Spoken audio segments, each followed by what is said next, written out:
Several airline companies are shrinking their seats because they want to add additional seats to each row. Some of these companies include American Airlines, United, Air France, and it's a little disastrous because they actually want to make room for more of the luxurious seats in first class and business class. But in order to do so, they would have to get rid of some of the classes in economy. Well, they don't want to do that. So instead, they're going to get rid of shoulder space, I believe, so they can make the seats smaller, about 6.5 to 17 inches, so they can fit more seats on the plane.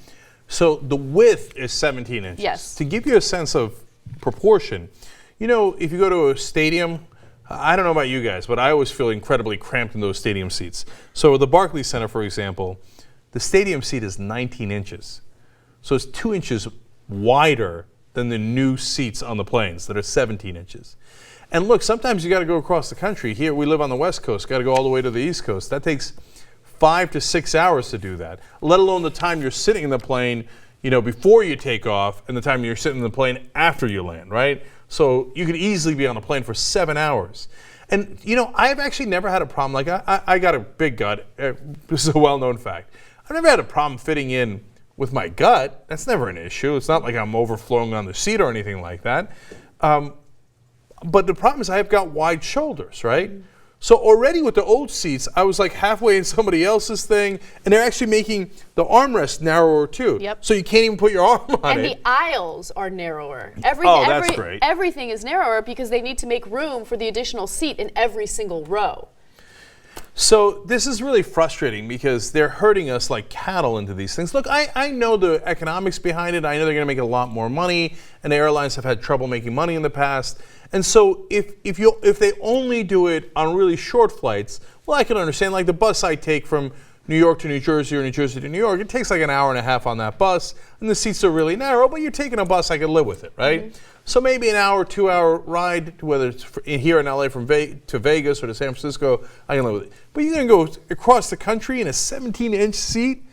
I mean, look, at some point you got to say it's beyond human decency, right? Yeah, so I remember one time I had this conversation with Ben on the show about how back in the day people would get really dressed up before they went on a plane. That's right. Yeah. I remember those days. And it's funny because the last time I flew, I heard these two older women kind of talking about that. They're like, remember when we used to get dressed up when we'd go on a plane? Like, people don't do that anymore. I think the reason why people don't do that anymore is because it's already so uncomfortable on a plane. Can you imagine wearing like a business suit or like wearing pumps and like I feel like people get judged when they do wear that kind of clothing on a plane at this point because right. It's like you're about to be crammed like sardines into this tiny tin.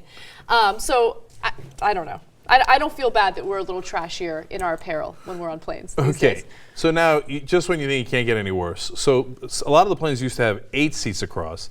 Now they generally have 9 seats. This is going to bring it to 10 seats across. Yep. There's one airline that's considering going to 11.